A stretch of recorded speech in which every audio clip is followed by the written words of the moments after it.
I'm Joseph Wolf, CEO of EFG Wealth Management Israel. And I am Michael Dadoun, Head of Private Banking at EFG Wealth Management Israel. And this is Market Makers IL, a financial podcast where we bring you conversations about shekels and stories about success in the Israeli market. But let's be clear, this is not investment advice, and the conversations with our guests should not be taken as advice either. What do you think about what's going on in the United States right now? Do these statements from Trump matter to you at all?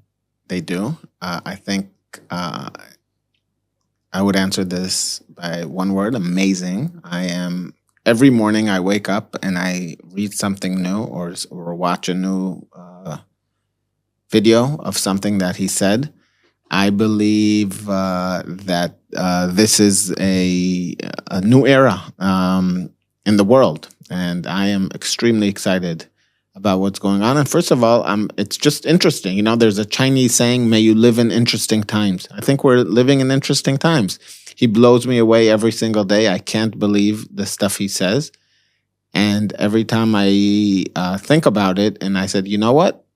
Maybe this is what the world needs, this huge shakeup. Now, it's, of course, way too early to see how much of what he says will actually happen. But I think because he's in the second term, he has nothing to lose. He's nuts. And, we live in a nutty place. And so maybe you need to fight nuts with nuts, right? Kitniot. And with that, I just wanted to take a brief moment to introduce our guest here, Yaron Carni from Maverick. Prior to founding Maverick Israel, Yaron founded the Tel Aviv Angel Group and was personally involved in the business development of all its portfolio companies and 5 exits. One of his most notable successes was facilitating Google's first acquisition in Israel, Lab Pixies. But what I think is also interesting is, in addition to the business acumen and success, he sits on the board of the United Hatzalah, an independent nonprofit emergency medical services organization which consists of 6,000 volunteer first responders to medical emergencies throughout Israel. Yaron is also a contributor to Forbes and writes about Israeli innovation. Is that a pretty accurate description of... Pretty accurate. There were 4 exits, not 5. And Hatzalah has increased significantly by another 1,000 or so volunteers since that. So that's even more exciting. That's an amazing project. I mean, I always thought that I need to do the training, to join that organization and do some good. We don't accept French paper. I have a question about the name, though, because I hear this all the time, and language is interesting, and you've got French speaker, English speaker, Hebrew speakers in the room right now. And I looked at your website, and you chose the name. It sounds like Maverick, but it comes from Maverick. Exactly right. Now, that's kind of a play on words to me, because when I think of Maverick, I think of shiny. When I think of Maverick, I can go in many different directions, but as an American, I sometimes think of a dusty old cowboy who was a maverick going out and corralling the West as the United States expanded. And so I think there's a common sentiment here. It kind of rhymes, even if it's not the exact same word. And so I'd love to hear how you think about that now that you're more established, and how you think about the name and the word play there. So first of all, thank you for this question. Everything you said is exactly why I chose the name. It hit me one day. I was looking for a name for a long time, and every single one of the words and the descriptions that you'd mentioned are why I chose the name. So obviously, it originated from the word maverick, which is not only shiny, but it's it means genius, and that's exactly the types of people and types of projects and types of technologies that we seek. But more so, or as much, we seek a personality trait, and that is definitely a maverick. So a maverick is someone who's non-conformistic in terms of his beliefs, in terms of what she or he believe can be done, markets that could be broken into or actually broken. And yes, what you mentioned about the cowboy in a dusty field, that's exactly what Israel is, right? It's still a dusty field. So parts of it, this is exactly, you need to have nerves, you need to have stamina, you need to have resilience, and these are the traits that we seek in an entrepreneur, and these are also the traits that we try ourselves to convey to our entrepreneurs and to our investors, to be mavericks and to be maverikim. That's the name of our WhatsApp group, by the way, with all of our portfolios. It's called Yazamim Maverikim, which means maverick entrepreneurs, shiny entrepreneurs, genius entrepreneurs, brilliant entrepreneurs. Amazing. I love it. I So love the name. I'm very it's- happy with the name. It is a very interesting name. Yeah. Why don't we talk about just for a moment your background? Okay, so just from a personal perspective, Sure. to start with, I'd love to hear about that, who you are as a person, because that's always where it starts. So I was born here in Israel in Haifa, up north. I always like to say that because Haifa, in my opinion, is one of the most amazing cities in terms of potential that Israel has. I think it's definitely a place where the potential is unmet, but there's everything up there that is, the recipe for an amazing place. All the ingredients. You have the sea, you have mountains, you have amazing academic institutions. You have one of the only places in Israel where there's almost, I would say, real coexistence between Arabs, Jews, Druze, who are not far. Lots of immigrants, which, in my opinion, are the firepower of anything. Specifically, lots of Russian immigrants in the past few decades. And unfortunately, many young people who grew up there don't stay there. I don't understand why, but that's the case. I would say the vast, vast majority of those who went to kindergarten with me no longer live there. At the age of 7, I migrated with my family to the U.S., to New Jersey. But as I always say, I like to say New York because it's cooler. As someone who lived in New Jersey for a few years, I agree with you. Okay, very cool.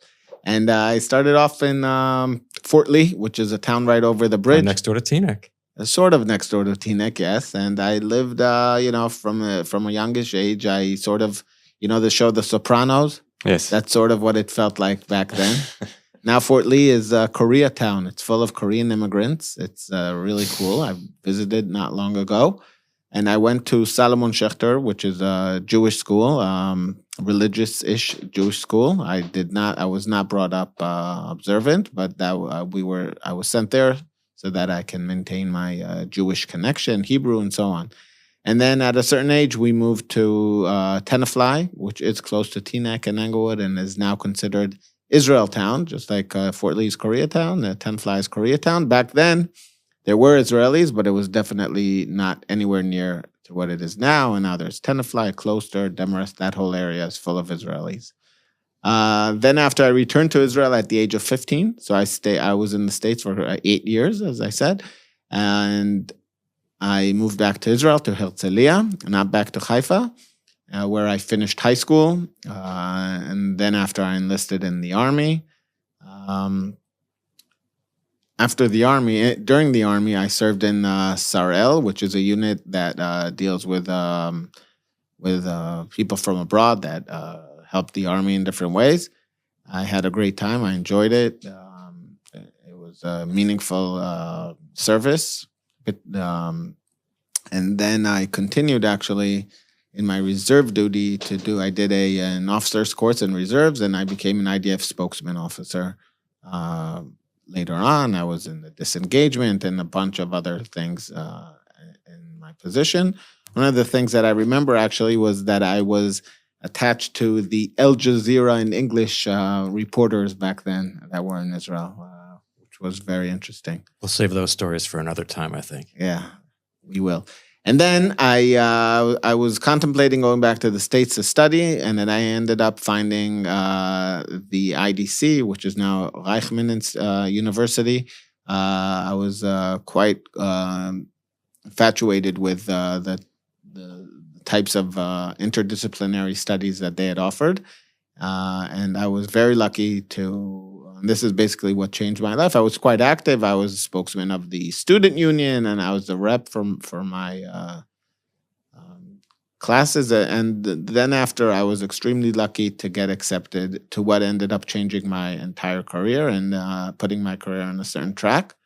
And something I have a lot of hakarat hatov for is I was accepted to the Sam Zell program, which was a program for outstanding students, about 20-some students from all different disciplines. It's basically an academic program for the elite of the university that teaches you things that are completely out of the box while giving you the basics that you need for business life. But in addition to what you need, what you get in your regular course of studies. And there, just like any Ivy-ish type of background, you get exposed to people who are unbelievable, both as teachers and also people in your class. And through that, I have obviously friends to this day from that. I was in the second Zell program, and I've been active in certain different degrees of variance throughout the years in interviewing candidates and coming to speak there and so on and so forth.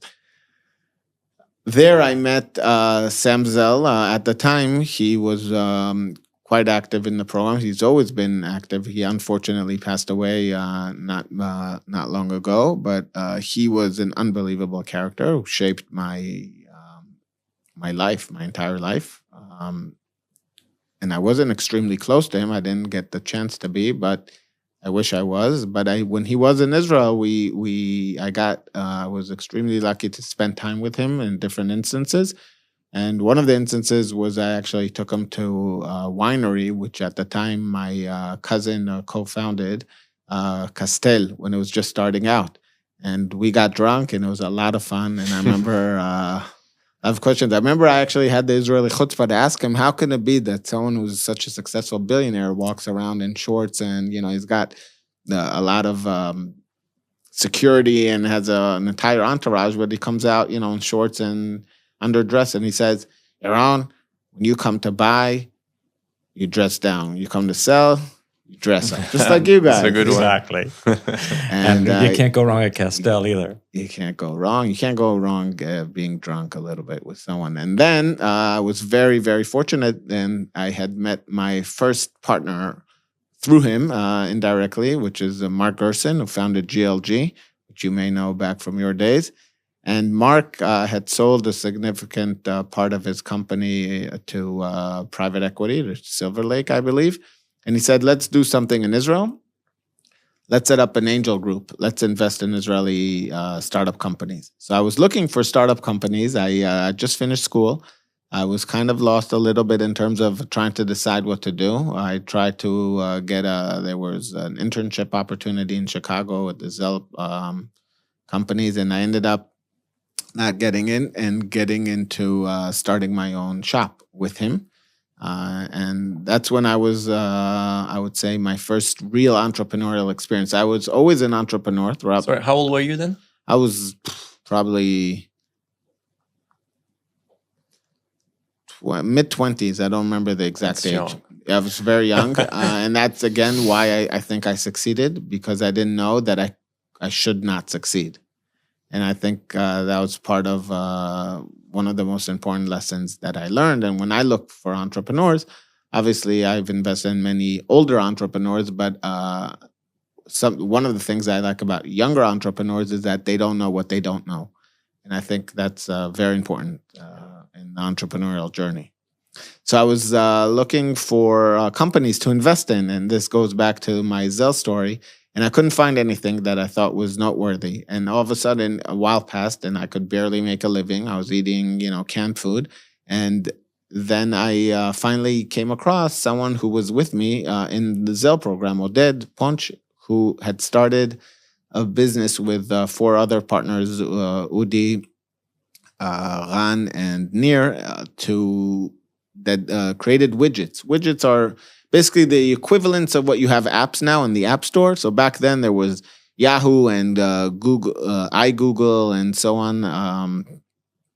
And these things don't exist anymore. But basically, you were able to drag little widgets into your homepage where you could do, you could look at a calorie counter or a little game or a weather app or so on. And the company, the first day that I was looking at the company, and the first day it made $5. The first day that it launched, I remember this. And I told Mark, listen, I finally found something which is amazing. And he said, what is this? Widgets shtuyot? And I also thought it was somewhat shtuyot, but I got excited once I saw that they had real traction and that people were willing to pay for it. And I told him, look, I'll never find anything. Like I've been looking for a while. I don't think I'll find anything better. Then he called me back right before Shabbat and said, let's do it. and we invested $1 million in the company. I put $100,000, which was all the money I had throughout my savings, bichlal.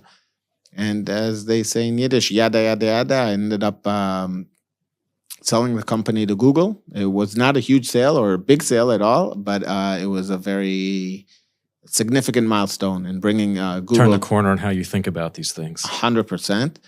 Google, had an R&D center in Israel, of course, and it also mainly focused on sales. It had a sales office for, blossoming startups in Israel to sell ads to. And I met the guy who was head of business and acquisitions, and an Indian American guy, and I convinced him that it made sense to buy the company. And real quick, they bought the company, and that made me, at the time, 2009. This was a while back. Very known in the market. I would walk down the street and I always say, no pretty girls would ever hit on me, but all entrepreneurs would stop me in the street and pitch me their ideas. And that was cool. That was a lot of fun. I had a significant deal flow. So at the time, this was under the hat. Sorry, I forgot to mention. So we opened an angel group called the Tel Aviv Angel Group.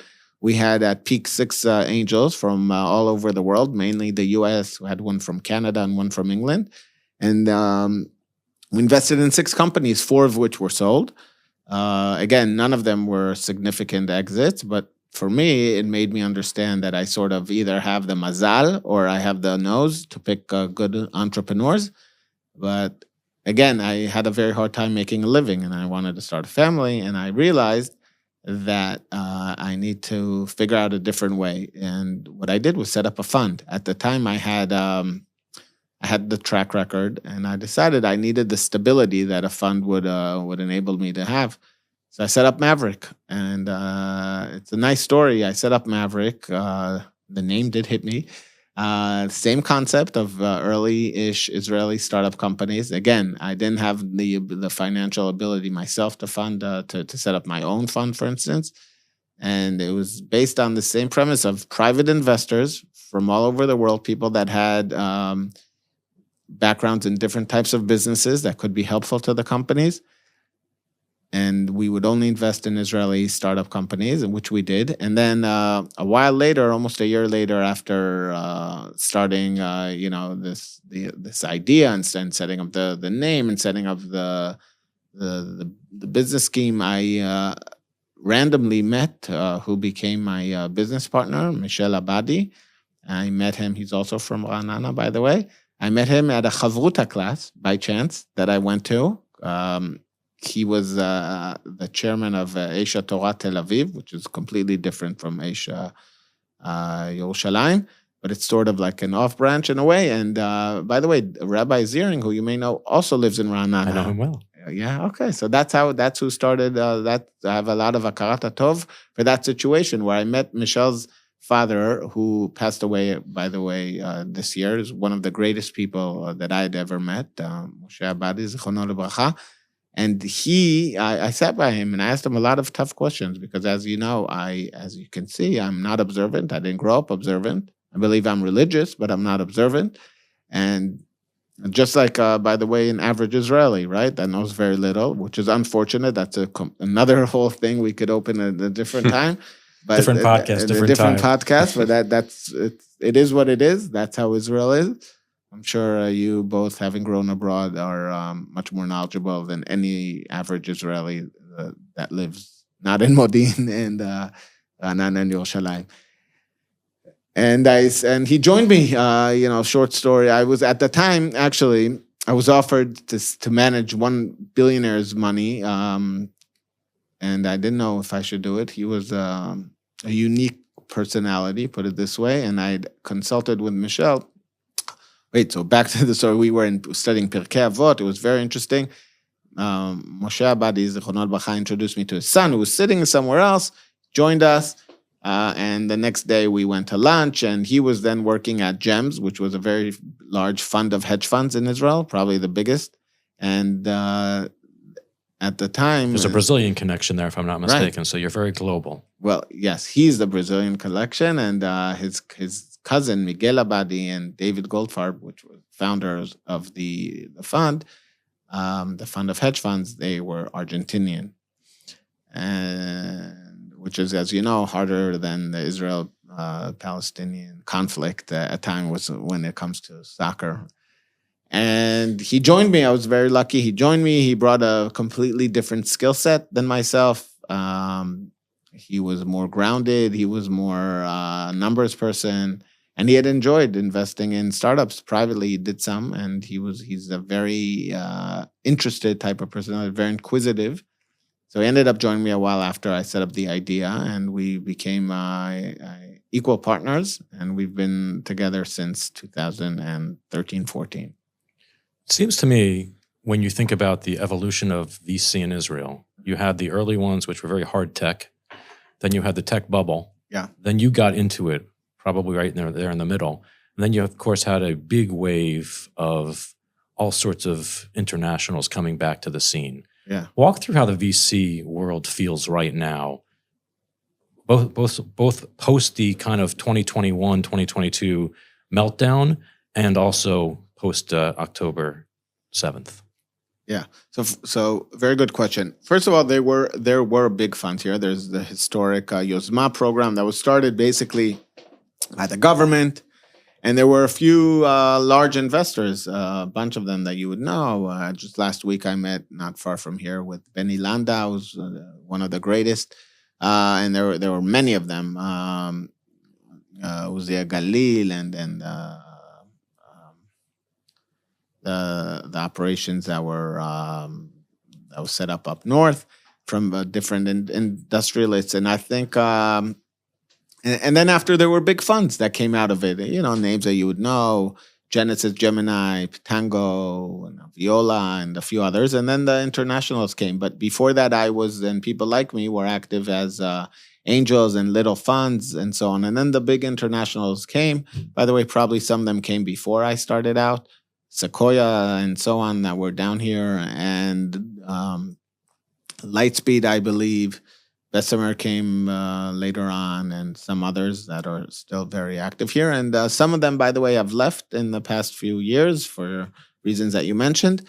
During those years, I had a wonderful time when I started out. And of course, I had a more wonderful time when I was in my angel group. In 2007, I started the angel group. 2009 is when the Google transaction happened. And I stuck around until 2013, I think, under the premises of the Angel Group. Then I set up the fund, and back then it was just a much better time to invest than it happened than what happened several years later, because there was an influx of money. Now, it's important that there's a lot of money because it helps drive the economy here. It helps drive the ecosystem, and it brings larger exits at the end of the day. It's like, it's a game, but sometimes it's almost on the verge of a pyramid scheme. Maybe that's not the right term to use, but sometimes when there's too much money, oftentimes, by the way, it causes issues. And all these huge funds, and also the Israeli funds, which ended up becoming huge, just invested extremely large amounts of money. And I was used to different things. I was used to scrappy entrepreneurs that would, not have a cleaner and would clean themselves, and would, you would see wires all over the place, and you would see a different mindset than you saw after there was too much money out there. And you're right, in 2008, as you know, and then 2000, and when again, there was in 2020, 21, you're right that there was a significant decrease, actually in 21, I would say 22. 20 and 21 were quote unquote hyper years of too much money. And during those years, I had a hard time. I couldn't compete with most of the offers that were out there. And I had private investors that I have my fiduciary responsibility towards, and that was very important for me to not go with the flow. I probably did do a few investments that I regret in retrospect, but we've invested in 50 companies in Maverick, so you never, it's part of the numbers game. And since the war, I actually don't think that the war has such a significant impact like people tend to think. I think that we need to look at it more in a macro level. And I think that in a macro level, because of interest rates and because of the fact that some people did not have the greatest returns, and there was a decrease in the amount of investors investing in venture capital, I think that sort of hit the fan, and people ended up investing less in startups. Yeah, we make that distinction all the time, which is sometimes people look at Israel because we like to put ourselves under a magnifying glass, but a lot of times we're just following a Silicon Valley trend. An at our own international level. trend, right? It's not only in Silicon Valley; it's an international trade. It's a banking trade. You guys, French, Swiss, American. You know how it is. Israel is, at the end of the day, it's a gargir. It's smallish, right? We have to look at things on a macroeconomic level. I have one question, and I'm going to let Michael ask a couple of questions. But have you noticed? This is something we got some feedback from. You had the war, and you had the unbelievable Miluimnikim who went down and defended the country. And there's feedback that we're getting that during that time, people who hadn't seen each other since school and had been working at different tech companies, all of a sudden were back in their units talking to people. And it was almost a laboratory for some really good ideas that are now starting to germinate, and you're starting to see new investment ideas coming out of that field. Are you seeing that? That's a very interesting point. I didn't think about that people got reconnected in a sense to people that they served with. But I would think that they are connected because throughout the year, they need to train together. So, I mean, and people that usually were in the army together sort of keep in touch regardless. So that makes sense, what you said. It was always also a lot of solidarity, especially at the very beginning. People were trying to be positive, to help each other. By the way, people who were in reserves in Miluim, other people worked extra hard. People who were back home. But that too, at the end of the day, just like anything, the wars have been on for a year and a half now, right? So that too diminishes eventually, right? Exactly. You can't really trust that for a long term. So that happens. There's solidarity, which is unbelievable, and you see it in Israel more so because we are brothers at the end of the day, despite all the disputes, and especially when we have such a clear common enemy and common goal to defend our very existence. So people are helpful, and it does make sense what you said. And I'm sure the fact that entrepreneurs were away from their businesses was hurtful to the companies. And a lot of people like to talk about resilience and like to talk about how amazing Israel is. But let's be honest, it's not always amazing. And when people are not that Israel isn't amazing, but the situation isn't amazing. And when people are away from their companies, at the end of the day, the companies suffer. So, but at the same time, I'm sure that there were new ideas coming together from people who met in the army, or they rekindled their relationship. So I have a question for you. Yes, sir. You've gone through different cycles. You've met many people. You've seen many businesses. What is your definition of success? Of what? Success of As whom? a businessman, as an entrepreneur, For and myself, you as mean? a person, And not necessarily not financial. necessarily for yourself.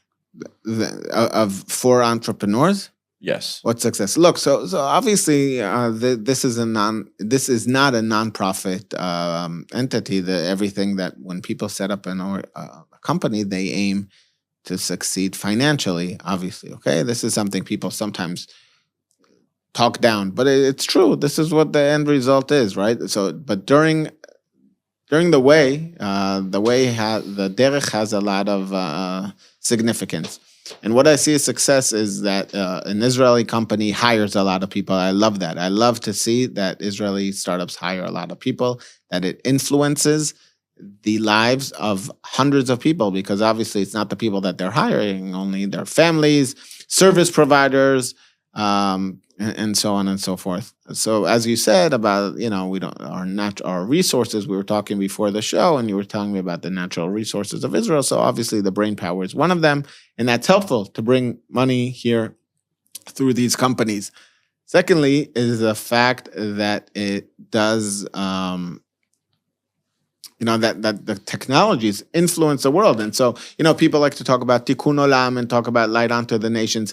All these companies, most of the companies that come out of Israel want to make the world a better place. And whatever it is, if it's, faster computing powers, if it's quantum computing, if it's some kind of medicine, if it's something in agriculture, at the end of the day, whatever they're developing is trying to make the world more efficient and to do good for the rest of the world. And that's success to me, if they're able to solve a technological hurdle which has not been solved to date, or they are able to succeed extremely in the financial outcome, and obviously if they succeed in hiring people. And on top of this whole thing, I would package it with making Israel's name known around the world, which is very important. Okay, tiny country, influence so much of the world's advancements, and it should be known. And it is known, by the way. Agreed. A lot of the reason why we have all this support from those who do support us, and especially in the past 2 years, is because people recognize the fact that we influence the world positively. Absolutely. So you mentioned Israel, obviously. It feels like we're currently at a kind of inflection point, now with the ceasefire, Trump in power. So what are your expectations for 2025? Max, in my field, you mean, or in general? Gam. So I myself am positive about Israel. I'm not drunkly positive like some people are that I speak with. But again, if you look at it in a cold way, historically and on a macro level, again, if you assess conflicts all over the world, countries have really flourished after conflict and after wars. All over the world, not only in Israel. That's one thing. Secondly, there at least feels, and I hope I'm not wrong, that with the new administration in the U.S., who is sort of the sheriff of the world, that is going to create stability in the world, and that's going to affect Israel. I do think there are a ton of issues here. I think that there are long-term consequences of the war. A lot of people were injured. A lot of people were unfortunately killed. A lot of people remained widows and widowers, and that's going to cost a lot of money and a lot of to me support from the Israeli people, not only financially, obviously, and that's something we're going to have to deal with. In addition, as you all know, there is a huge disparity between the different types of people in Israel. Right? People are calling for an investigation on what happened, and people are we had before this we had. The judicial reform, which caused a lot of stirs internally within the Israeli society. These are all things that are not going to go away, and there's a lot of tension and so on. And I think that once the war settles down a little bit, people are going to go back to that. It's not going to be Gan Eden now, right? That people aren't going to be. People don't forget, and people. And that's going to continue being an issue. And so while I'm very optimistic on a grand scale of things, and I'm very optimistic in terms of in my field, because I think that entrepreneurs, whatever happens, are going to continue being entrepreneurs. And I always say the term that I like is that technology is going to eat the world and eats the world, and people will continue developing. So that's going to be fine. In other parts of Israel, I am not so optimistic in a way, and I am fearful that there will be continued upheavals within society, and I think it's going to take a while. We can't end with a technology person without asking an AI question. Yeah. So, by the way, I'm not a technologist. It's important to say. But you are rooted. I think as someone who's looked at tech stocks for many, many, many years, I have found that some of the best tech investors and some of the best tech analysts have no technology background. Mm-hmm. And so I would put you into that camp as the ability to take a step back, see what's going on, and then harness the power of the technologists to do good, as you say. Yeah. But, I invest in people. Everyone says this, but I really do. I mean, at the end of the day, you could have amazing technologies, and you need two things. You have amazing executors and timing and mazal, right? Makom zman la'asot. 3 things of mazal. And I am really not a technologist, believe you me, but I have a lot of people consult me, and I have a gut feeling, I would say, that is very important about people. And I've been wrong many times. But what's the question? AI. Yes. A lot of talk over the last 2 weeks. You have the China project. Yes. You've got the NVIDIA and the Israel connection to NVIDIA. Yeah. Is it influencing the way you were investing? Not yet, but it definitely will. First of all, we've been extremely active this past year. This goes back to the beginning of our conversation. Once we've had less sort of quote unquote competition, even though these huge funds were not even competition because they're so much bigger than us that I can't flatter myself and say that they were competition. But the fact that there was a stagnant situations here in Israel enabled us to invest more than usual. So we did 5 or 6 term sheets we gave out last year, and there were 2 of them were in quantum-related things. One of them is actually in the company Heka, which is on the other side of this very wall right here in Modi'in. That's actually in the field of more security for quantum, and a company called LightSolver, which is an amazing company by amazing entrepreneurs. And we did a couple things in AI, specifically. One of them that I'd like, 2 of them, one is called Hirundo, very interesting, and one is called Sticklight. What do I think about AI? First of all, it's a bit tiny. It's too early. I think it's one of the absolute greatest revolutions, I would say. Like it's worthy. It's almost like the Industrial Revolution, I think. It's going to affect every single field. Your field, my field, his field. It's going to make the world much more productive. It's going to help produce that, and quantum, by the way. It's going to help produce things that are great for the world. It's going to make the world more efficient in energy and in pharma and pharmaceuticals. God willing, it will help save many people's lives as well. At the same time, it's dangerous. Just like the internet. Remember when the internet just started? It's crazy. Some people used it for bad things, and most people used it for good things, to communicate and to quench their thirst for knowledge. I would say that AI has to be regulated in a way, has to be harnessed. Same with quantum computing.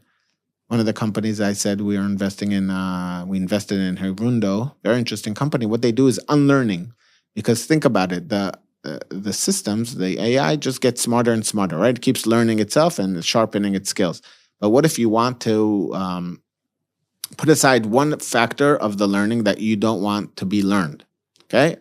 Very interesting. So they do that. I think that's very, because you got to make sure that the monster doesn't become, that it doesn't become a monster, right?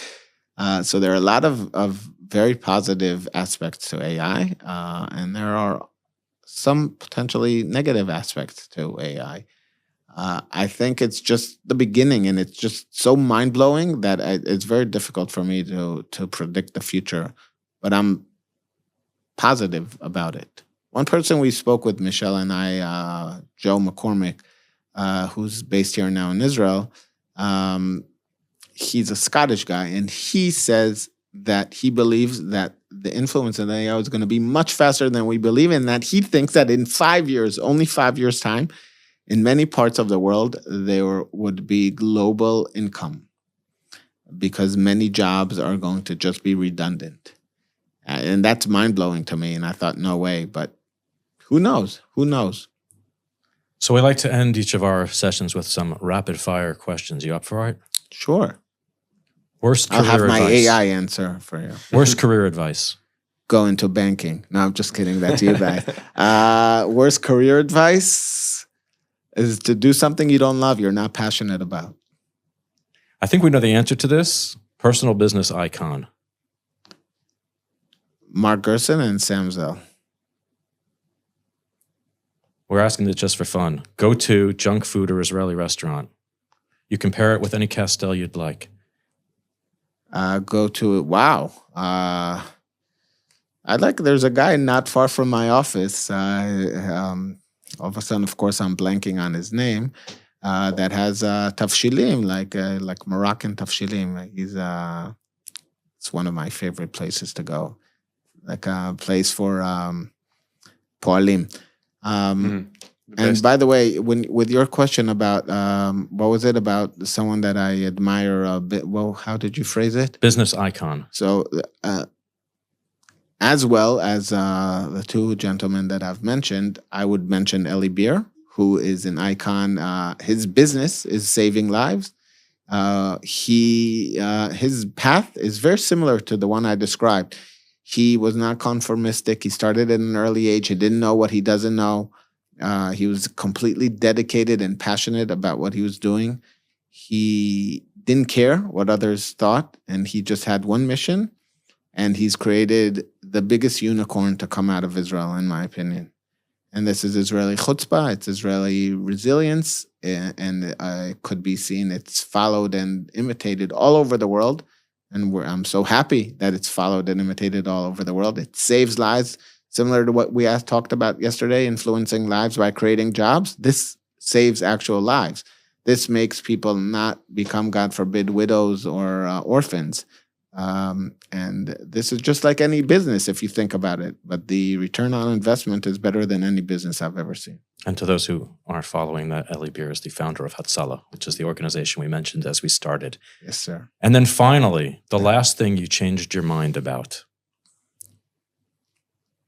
The last, or I would say, I don't know to answer about. The biggest thing I've changed my mind about is observant people, religious people. And that is, again, I grew up just like an average Israeli, tzabal, and I had a certain mindset about religious people, and that has changed tremendously in the past 10 to 20 years. Actually, the very first Shabbat I did in my life, I'm still not observant. The very first Shabbat I ever did was by David Friedman, who later became the American ambassador, and he's one of, again, the greatest people for the Jewish people. What he did is unbelievable.